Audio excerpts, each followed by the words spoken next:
जैसलमेर से करीब 125 किलोमीटर दूर भारत पाकिस्तान की सरहद के बहुत ही करीब 200 से भी अधिक साल पुराना ये है घोटारू का किला।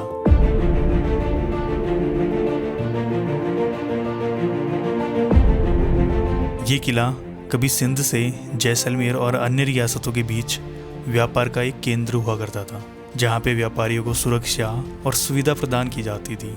ये किला कभी सिल्क रूट का भी हिस्सा हुआ करता था, लेकिन अंग्रेजों द्वारा मुंबई बंदरगाह का इस्तेमाल करने की वजह से ये रास्ता व्यापार के लिए बंद हो गया और तब से ये किला वीरान पड़ा हुआ है।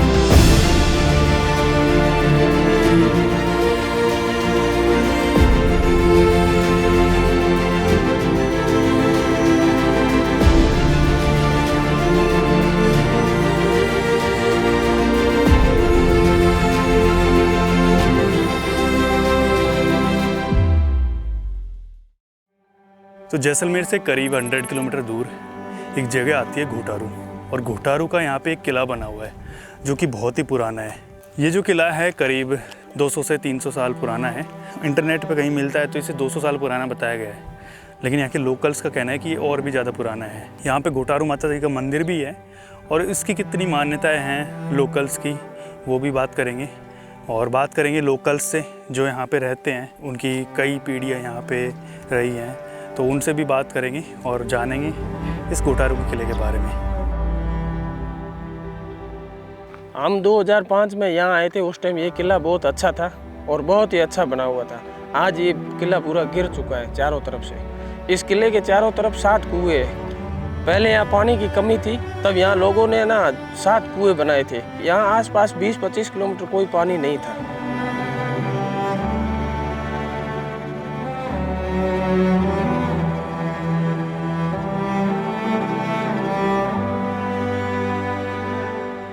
चालीस 50 साल हो गए हमारे को भी देखते हुए को।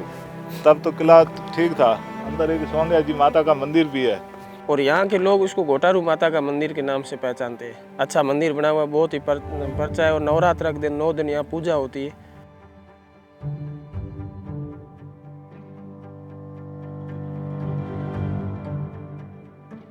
जैसलमेर से करीब 100 किलोमीटर दूर है ये किला, और अगर आप लौंगे वाले जाते हो तो रास्ते में पड़ता है, लेकिन यहाँ पे लोग आते नहीं हैं क्योंकि इसके बारे में ज़्यादातर तो पता ही नहीं है।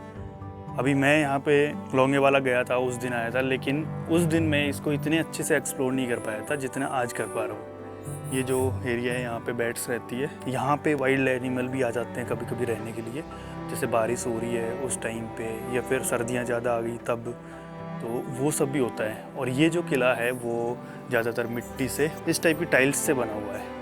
यहाँ पे लकड़ी का भी यूज़ किया है, ऊपर की जो छत है उसमें। अब यहाँ पे देखोगे तो ये तो गुंबद वाली छत है पूरी, बट कई जगह पे यहाँ पे लकड़ी का यूज़ किया है। जैसे अब यहाँ देखोगे सामने, तो ये देखो ये लकड़ी का यूज़ किया हुआ है। मोस्ट प्रोबेबली ये जो लकड़ी है ये खिजड़ी की होगी, क्योंकि खिजड़ी की लकड़ी यहाँ पे यूज़ की जाती है इनमें। और ये जो लकड़ियाँ लगी है ये सब खिजड़ी की है, देखने में पता चल रहा है क्योंकि इसका जो बाहर का कवर है वो लगा हुआ है, तो खिजड़ी की लकड़ी है ये।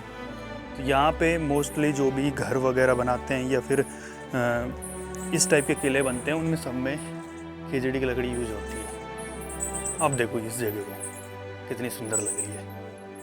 अब ये सोचो उस टाइम पे जब ये किला रहने लायक होगा तब कितना सही लगता होगा। यहाँ पे थोड़ा डर ये भी लग रहा है कि ये बैट्स हमला ना कर दे, क्योंकि यहाँ पे काफ़ी सारी बैट्स है और ये आवाज़ें कर रही है अभी कि इनकी टेरिटरी में कोई ना कोई तो आ गया है। यहाँ पे जो झरोखे बने हुए हैं बहुत सही लग रहे हैं, इस टाइप के झरोखे बने हुए हैं। और ये जो दीवार है इसकी इसकी मोटाई भी कम से कम 10 फीट है। यहाँ पे ये कम से कम 5 फीट है और यहाँ पे 10 फीट से ज़्यादा है। मैं यहाँ से दिखाता हूँ आपको।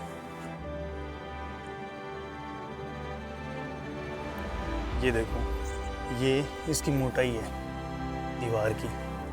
मैं बिल्कुल बाहर आ गया हूँ।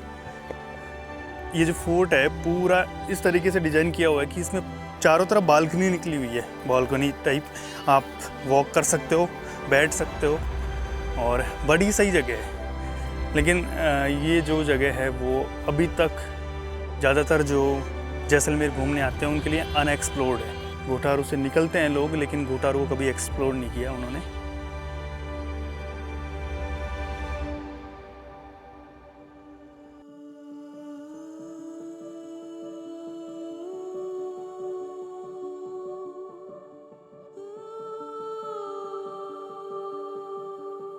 अगर इतिहासकारों की माने तो इस किले का निर्माण 1820 के आसपास सिंध के मीर मुसलमानों ने करवाया था। उस दौरान जैसलमेर में महारावल मूल राज सिंह का शासन हुआ करता था। अगर आप गूगल पे सर्च करोगे तो कई जगह पे आपको 1820 मिलेगा, लेकिन कई जगह पे 1765 भी देखने को मिल जाएगा। अब यहाँ से बहुत हाइट पे हूँ मैं फ़िलहाल लेकिन काफ़ी जगह है यहाँ पे चलने के लिए, वॉक करने के लिए। अभी फिर से अंदर लेके चलता हूँ और कुछ बहुत ही सकरी गलियाँ हैं वो भी दिखाता हूँ। यहाँ पे ये सीढ़ियाँ थी, जो सीढ़ियाँ थी वो भी लकड़ी की बनी हुई थी, अभी तो टूट चुकी है पूरी तरीके से, लेकिन ये है ऊपर जाने के लिए सीढ़ी। ये देखो इतनी सकरी सकरी गलियाँ हैं, लेकिन है बहुत ही सुंदर। ये जो गली बनी हुई है ना, बहुत सारी जगह पे तो ये एकदम अनटच है, जहाँ पे कुछ भी टूटा हुआ नहीं है। देखो अभी यहाँ पे अगर मैं दिखाऊँ तो ये जो जगह है इसमें प्लास्टर हो रखा है, ये चूने का यूज करके बनाया हुआ है। इसमें भी बहुत सारी डिजाइन्स बनी हुई है। मे बी ये राजा के रहने की जगह हो। एक ये अंदर का रूम है, इसमें जो प्लास्टर हो रखा है ये मिट्टी का है, ये मिट्टी है, लेकिन देखो ये मिट्टी अभी भी वैसी बनी हुई है क्योंकि इसमें मिक्स किया हुआ है घास यहाँ का, और घास मिक्स करके जिस मिट्टी से कुछ भी बनाते हैं वो लॉन्ग टाइम तक बना रहता है। अभी देखो फोर्ट मेरे पीछे है, यहाँ से कितना सही लग रहा है। अगर ये ऊपर से थोड़ा टूटा हुआ ना होता और ऐसे कि ऐसे दिखता हमें जैसे बना हुआ था पहले, तो कितना सुंदर लगता है। यहाँ से कोई छोटा फोर्ट नहीं है, काफ़ी बड़ा है। ऐसी जगह पे ये इस टाइप का फोर्ट बनाना भी बहुत ही चैलेंजिंग होता है क्योंकि उस टाइम पे यहाँ पे पानी नहीं था। अभी पास में एक पानी का सोर्स है, वहाँ पे ट्यूबवेल लगी हुई है, एक बुर्ज वहाँ पे बना हुआ है और मेरे पीछे वहाँ पे बहुत सारे कमरे बने हुए हैं, करीब 5-6 कमरे हैं। उनकी जो छत है वो तो अभी नहीं बची, लेकिन जो दीवार है वो अभी भी सेफ है। करीब 2 से 3 फीट वाइड है वो दीवार। ये जो रूम है ये अभी पूरी तरीके से टूट चुका है, ऊपर से इसकी छत गिर चुकी है, लेकिन जो दीवारें हैं वो अभी भी सेफ है। ये दीवारें अभी टूटने वाली है, कुछ टाइम बाद में हो सकता है ये टूट जाए, और छत है वो पूरी नीचे गिरी हुई है यहाँ पे देखो। हालांकि जो ऊपर जो छत है उसमें मोर्टार का यूज किया हुआ है, चूने पत्थर वाला, फिर भी गिर ही जाता है टाइम के साथ। तो देख सकते हो इतना पुराना हो गया है कि ये ऊपर की छत भी गिर चुकी है। अभी एक रूम है इसकी छत नहीं गिरी है और इसमें बेड्स हो सकती है कुछ बेड्स हैं। ये है यहाँ का रूम। छत ऐसी हो रही है कि हो सकता है इस बार बारिश आए उसमें गिर जाए।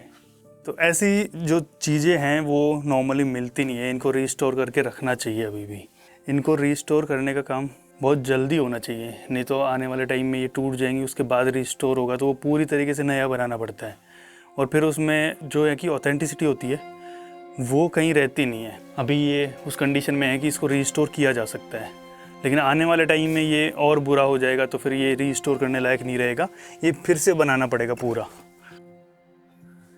देखो ये जगह है ना कितनी सुंदर लग रही है, कॉर्नर्स पे इतने अच्छे से डिज़ाइन किया है इसे, बहुत ही अच्छे से। इसकी डिज़ाइन कितनी सही है।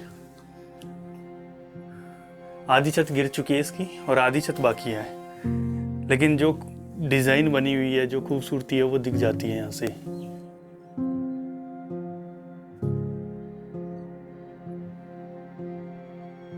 घोटारू किले के बनने से लेके और आज जो कंडीशन है उसके बारे में हमने बात की है, लेकिन घोटारू जो गांव है और जो ये किला है वो किस तरीके से उजड़ गया, और यहाँ पे मीर मुसलमानों का शासन पहले हुआ करता था, लेकिन बाद में जैसलमेर राज्य का किस तरीके से यहाँ पे शासन हुआ, तो उसके बारे में भी अभी बात करना बाकी है। तो कहा जाता है कि जब मूल राज सिंह जी यहाँ के महाराज हुआ करते थे जैसलमेर के, उनके समय में और उनके बाद में यहाँ पे अंग्रेजों की सहायता से घोटारू किले पे आक्रमण किया गया, और ये जो आक्रमण किया गया इसमें मुख्य भूमिका थी देवराज जी की, देवराज जी बाबा, और इन्हीं की वजह से फिर ये किला जीत लिया गया और उसके बाद में इस किले को नाम दिया गया देवगढ़। तो इस तरीके से इस किले को जैसलमेर राज्य में मिलाया गया, क्योंकि राजा तो यहाँ पे रहते नहीं थे, तो यहाँ पे रखा गया हाकिमों को, जो कि यहाँ पे व्यापारिक गतिविधियाँ थी उनकी देख रेख करते थे। उनका जो भी डेटा था पूरा वो एक नोटबुक में नोट करके और जैसलमेर में राजा को जाके दिखाया जाता था। तो इस तरीके से ये चलता रहा। तो इसके बाद में यहाँ पे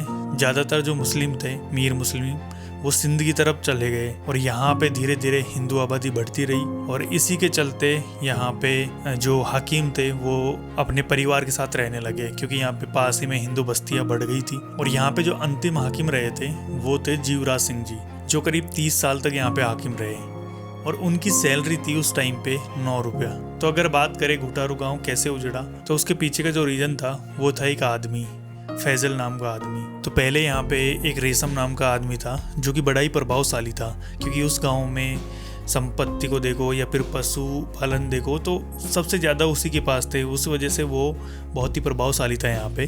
वो क्या करता था, वो सिंध से लोगों को लेके आता था संपत्ति को देखने के लिए या फिर पशुपालन जो करने के लिए लोगों को लेके हायर करता था और उनसे वायदा करता था कि मैं तुम्हारी शादी करवा दूंगा। लेकिन कभी भी वो वायदा पूरा नहीं करता। और इसी तरीके से 2 लोग आए थे, अचार और सतार। तो जब उनकी शादी की बात आई तो रेशम नाम का जो आदमी था वो इस बात से मुकर गया। और उसके बाद में जब उन दोनों ने विरोध जताया इस चीज़ का, रेशम ने उन दोनों को मरवा दिया। और फिर बाद में वो फिर से सिंध में जाके इसी तरीके से एक बच्चे को ले आता है जो कम उम्र का था, जिसका नाम था फैजल। फिर फैजल की शादी अपनी बेटी से करवाने का वायदा कर देता है। उसके बाद में जब टाइम आता है शादी का तो वो फिर से अपने वादे से मुकर जाता है। और इसी बीच इसे पता चलता है कि जो पहले अचार और सतार जो आदमी थे उनको इन्होंने कैसे मरवा दिया था रेशम ने। तो वो जो दोनों थे वो फैजल के मामा थे। और जब ये बात फैजल को पता चली कि मेरे मामाओं को कैसे मरवा दिया था, तो इसी वजह से फैजल ने एक प्रण लिया कि मैं ये जो घुटारू गांव है उसको पूरी तरीके से